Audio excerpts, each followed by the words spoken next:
Hey, what's up everybody? My name's Dilby the Exile, and today I want to present to you guys my Chaos Witch build for leveling through the Axe in Path of Exile 2. Real quick about me, since this is my first video on this channel and my first video I've ever made on Path of Exile, I'm actually a bit of an ARPG veteran. I even beta tested the original Path of Exile way back in the day. I remember running the original 3 acts on I think it was 3 different difficulties. We would run the ledge over and over, but beside the point. I have thousands of hours in Path of Exile. I have thousands of hours across other ARPGs. There's actually a realistic chance that I've probably forgotten more about this genre than most people have ever even learned. But anyway, enough about me. For Path of Exile 2, I decided to go with the Chaos Witch this time around. And I typically always go with the dark magic, steal your life type of mage build. It's kind of my shit. It's my favorite thing to do in ARPGs. So I had to go with the Blood Mage, of course. And then on top of that, the Blood Mage seemed like it had some good synergies for the late game possibly. I was thinking the crit seems pretty good. Being able to scale life to increase your crit chance, that always seems pretty strong. I didn't predict that there would be so few life nodes in the passive tree. That kind of threw me for a shock. I should have looked at that first. But besides the point, it doesn't really matter. I still think Blood Mage is a powerful pick. And let's go ahead and get into that. So real quick before I get into the playstyle and things like that, let's go ahead and go over the skill tree and why I went with some of the choices I went with. So to start off, you're going to go ahead and pick up all the spell damage nodes right off the bat. And you're going to basically just beeline for entropy, this chaos damage node right here, and increase skill effect duration. Early on, you're going to be leveling pretty much with contagion and upheaval and stuff like that, so this little chaos damage and skill effect duration will make that feel a lot better. And from there, if you want, I would probably go over to Spiral to Insanity, just immediately get better chaos damage, and this will help your damage out quite a bit. I would not come down here yet. I would save this for later. So from here, so get these 2 in the early game. I would probably just go straight. Honestly, I'd beeline right over here for this chaos damage and more skill effect duration. So after that, yeah, you're just going to come straight up here. You're going to pick up these critical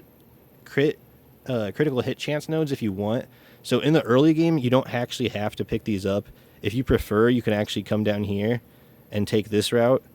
It'll save you on some points early on, but later on, you actually probably want these crit hit nodes. So if you just want to save yourself some respec points, go ahead and take it now, I say. So go ahead and come up here, grab this extra chaos damage, scooch up over here, pick up this chaos damage, and by this time that you grab this, you should be starting to incorporate curses. So this will make it so that your curses that you apply give your enemies -3 chaos resistance. That's pretty much just probably more than 3% more damage. I don't know the math on it, but it's pretty significant. And then after that, I would come down here and grab this one, which gives you even stronger curses, and then your curses hinder enemies, which gives them slower move speed. And if you would like, once you have Hex Blast, you probably want to grab this one over here, which makes you do 30% more damage with hits against hindered enemies. If you don't have a Hex Blast yet, I wouldn't go for it. I would instead go over here. I would pick up Whispers of Doom, so you can have 2 curses at once, because you're going to be running that with Blasphemy. If you don't have the Spirit for this yet, though, don't grab it, and just head over here for Pure Chaos. Grab these Chaos nodes over here for more damage, and then once you are running Hex Blast, grab this Hindered Capabilities, start grabbing these critical hit damage bonuses, and once you get Chaotic Freeze, you can look at these Freeze nodes as well. So this is pretty close to maps at this point once you're over here. And then you can pick up these recoup nodes, which is what I'm working on now. But anyway, that's the skill tree. Let's go ahead and get into the actual build. Oh yeah, I forgot to mention, as far as the skill tree goes, you might have noticed that there is a huge chaos node over here, spaghettification, that has the event horizon and spaghettification nodes, and it gives a shitload of chaos damage. I tried it out, and honestly, I think this is bait. It's really, really hard to make this work. You do a lot of self-damage to yourself, especially as a blood mage. You're already doing a good amount of damage to yourself, and then this makes you do 3% of your life and energy shield every time you use a chaos spell. it's not so... If you want to do a bunch of respecking, honestly, you could probably grab this until you're using Hex Blast. But once you're using Hex Blast, you are going to rip through your life with your Hex Blast cast with this. So I don't like it. I was struggling. I was dying a lot in the axe with this, and then I unspec'd it, and I was doing less damage, but I barely died at all once I unspec'd this. So you can try it out if you want. Later on, I kind of want to find a way to make this work, but man, you're going to need a lot of sustain. Spell Leech, I heard they buffed it. They need to really have buffed it to make this shit work. I'm going to test it some more in the end game, but I would not fuck with this while you're leveling, honestly. So, yeah, that's the skill tree. Let's go ahead and get on to the play style. Oh yeah, ascendancy. That's not the skill tree. So while you're leveling, as you can see, I only have these 2 points so far, and this is all I think you really need. You don't have any choice for your first one. You have to go with life remnants. It is what it is. That's what you get. Next up, I like this one just because it gives you overall tankiness. It prevents the hits from the life, and then that much life is lost over 4 seconds instead. That's pretty huge. If you get recoup, it pretty much balances out. And the 25% less damage from hits, that helps a ton as energy shield builds. You don't have a ton of mitigation. And then later, not obviously, but later you probably want to incorporate some armor, and then that'll just add on top of that. For my next choice, I don't know what I would go, honestly. I'm going to try the spell damage leeches life because I heard they buffed it. If it sucks, then I'll probably just end up going this node over here for energy shield from body armor instead. But this is your third point you don't get till after the campaign, so that's kind of beside the point of this video. So first off, the playstyle for this class, you're going to be putting down dots and running around and avoiding the fight for the most part while you're leveling. You're going to put down contagion. Things are going to die from your contagion, and then your contagion will spread to nearby monsters. Once you get essence drain, which is a much stronger dot, you can put essence drain on the enemies first, and then contagion. And then when they die, they'll actually spread the essence drain and the contagion out, which is a much stronger. It's the main reason why this build is so good at clearing, is the proliferation of these dots. It can spread very quickly, and you can end up clearing like whole screens, even like screens away from you if the mob density is thick enough. So once they die, early game, you get a move called Upheaval, which basically just brings enemies back from the dead as like little skeletal scorpion things. If they die while they have the contagion debuff and you bring them back quick enough, they'll actually come back with the contagion debuff on the scorpions. I don't know if the contagion debuff hurts the scorpions, but I do know is that the scorpions spread that debuff when they die as well. So on this Chaos Witch, you don't actually care about your minion damage at all. You only want the scorpions to help you spread that contagion around. Next up, what's up? What do we got? So Profane Ritual. This move is pretty forgettable. You're just going to use it in the mid game to kind of add some damage on top of what you're already doing. It'll give you power charges, but you're not going to really have any good way of using those outside of summoning zombies. So mid game, early game, if you want to do summoning zombies, you can. You're not going to do it in the end game. It doesn't really fit into this build. But if you just want something to do with like to get a couple more minions and to use your power charges, you can. Zombies don't use any spirit, so go for it. It's not going to really affect your build that much. Grim Feast, get it when you can. It's actually pretty big. Your minions are dying a lot, especially your little scorpion dudes. And every time one of your minions die with Grim Feast, they have a chance to drop a little orb that will heal up your energy shield, which is similar to what the Blood Mage does. You know, Blood Mage, when you kill somebody, they can drop a health orb, and it can overheal your health to up to 2 times the amount. I probably should have went over that. So real quick, let me just go over that. The whole draw of Blood Mage, or at least one of the draws, is that when you crit enemies once for every 2 seconds, and then when an enemy dies, they have a chance to drop a blood orb, which you can pick up. It will heal you, and if you are already at full health, it'll actually overheal you, and it can bring you up to 2 times your maximum HP. And then Grim Feast is a spirit buff that does the exact same thing, except for energy shield instead of life. So when you combine these two together, you can run around with 2 times the amount of HP and energy shield. It's pretty cool, pretty nutty. They just synergize pretty well together. Honestly, if you didn't want to run, what the fuck is it called?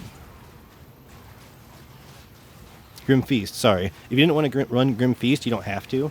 It just is a little bit of quality of life and gives you some sustainability from your minions dying while you're like fighting bosses and stuff in the early game. After that, you're going to get Dark Effigy. Dark Effigy is huge. So once you get that, the first thing you're going to do is slap on Withering, what's it called, like Withering Strikes or something like that. Let me see, let me pull it up. What is this shit called?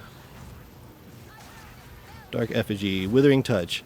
So you can do Withering Touch plus Arcane Tempo, and what that'll do, it'll make your Dark Effigy shoot even faster, which is already a move, it's a totem that you put down, and anything that has a Chaos dot on it, it'll start shooting it. And the more Chaos dots are on it, the faster it'll shoot. So you can put Arcane Tempo for faster attacks and then Withering Touch, and it'll shoot so fast that it'll apply like max Wither stacks, probably within like even a second of it attacking. It's pretty crazy, it's pretty good, ups your damage. The actual totem itself doesn't do very much damage, but keeping them at max Wither stacks is where you get all of that damage. And pretty soon after this, you have like a bit of a lull where your build isn't going to change that much. You're not going to get a whole lot of new abilities. But I think it was around Act 3, you get Hex Blast and Despair. So once you get, you get Blasphemy, which allows you to put your curses into an aura. So you don't have to manually activate your curses, because curses in this game, when you activate them, there's like a 2-second delay before they pop. I don't want to say it feels bad, but it's not very smooth. It slows down your whole clearing process, and that whole time you're waiting for your curses to pop is just going to be time you're probably going to be taking hits that you didn't want to take.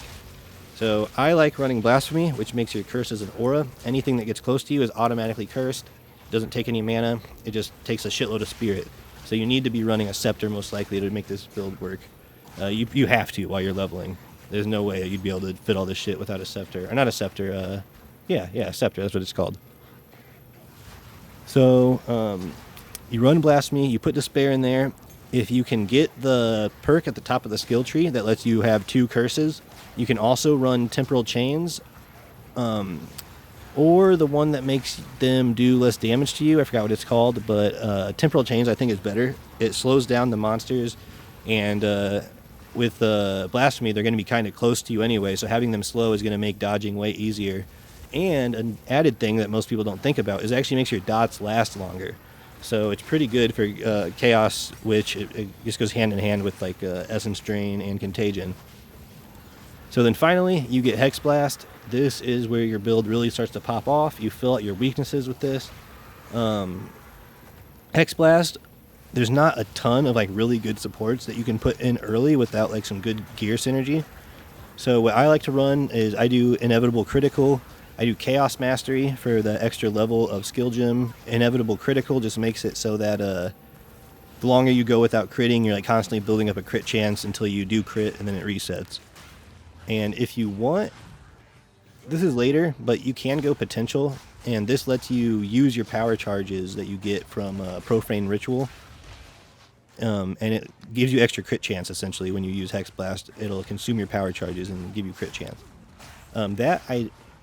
I actually plan on scaling this in the late game with this, but it's really hard to constantly generate power charges. I was kind of theory crafting some ways. I was thinking like maybe like Profane Ritual cast on minion death, but it's really just not good. I need some way to be able to generate power charges in the middle of a boss fight, and that's really what I'm struggling on. But anyway, so that is going to be the main setup that you're going to be running. You're going to put down all of your dots. You're going to upheaval to get the Contagion skeleton scorpions. You're going to get those little dudes running around. They're going to spread your dots even more. If anything gets close to you after that, you're going to blast them with Hex Blast. It should be one-shotting most weaker units. Blues and yellows, you'll probably have to hit them with a couple times. Tanky yellows, you're going to want to put down... I forgot to mention. Soul Offering. So Soul Offering is a move that kills your minions and puts them on a little spire, and it gives you a big damage buff. It says that it gives you like... What does it say? 33 more spell damage? Well, the word more for veterans, they know how strong that is. But more means like a lot more. If it says like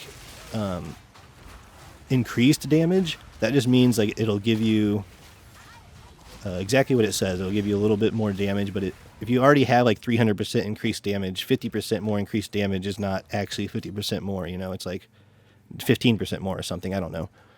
But when it says more as a word and not increase, when it says more, it actually means more. So it's just doing 33% more damage. It says 33%, but I'm not going to lie, man. When I pop Soul Offering, it feels like I'm doing double damage. Maybe even more than double. It feels like I'm doing triple damage. It feels like intensely different. But I'm not saying nothing. My hands are, hey, I'm here for it. I like it. So yeah, you pop Soul Offering, you'll do a shitload of damage. The one downside of Soul Offering is the spires. They're actually pretty squishy. I'm trying to figure out ways to make. I have Meat Shield on my Soul Offering as a support, and they still get one shot by like everything. And then I have Dense Macabre. I don't actually know how you pronounce that word. It basically just makes it so you sacrifice 2 minions instead of 1, and you get a more powerful buff. It's totally worth using. I think that's really good. And Soul Offering plus Hex Blast is what makes your damage pop for bosses. I think that's pretty much everything for skills while leveling. Just real quick, I'll go over some itemization that you might want to consider while going through the axe. You want to get a wand with some sort of spell damage. It can be percentage spell damage, percentage chaos damage. Ideally, you get both, but realistically, you're probably not going to get both. But yeah, if you can get like a high spell damage roll, high chaos damage roll, and then you need plus level to all chaos skill gems or spell gems. Ideally, you get +2 in the early game. Later, you can get all the way up to +5. So get as high as you can. But +2 should be good enough to get you all the way through the campaign, honestly. I used +2. I used like +1 all the way through, like halfway through Act 2, and then I got a +2, and then I just used that for the rest of the game. That'll do you fine. On your offhand, get you a scepter, preferably one that gives you increased spirit, so you get more than just 100 spirit. You can also quality scepters, if you don't know, to get even more spirit. It'll give you 20 more. So that's a decent option. If you need more spirit, you can quality up a scepter. On a chest piece, you can get a chest piece with spirit as well. And your amulet, you can get spirit. So you can get spirit on the scepter, the chest piece, and the amulet. You're probably going to want it on the chest piece and the scepter, at least, you know. The amulet one is kind of, or the chest piece or the amulet, it doesn't matter. You can get it on either or. Ideally both, but you need at least one, I think, to make this whole spirit gem setup work.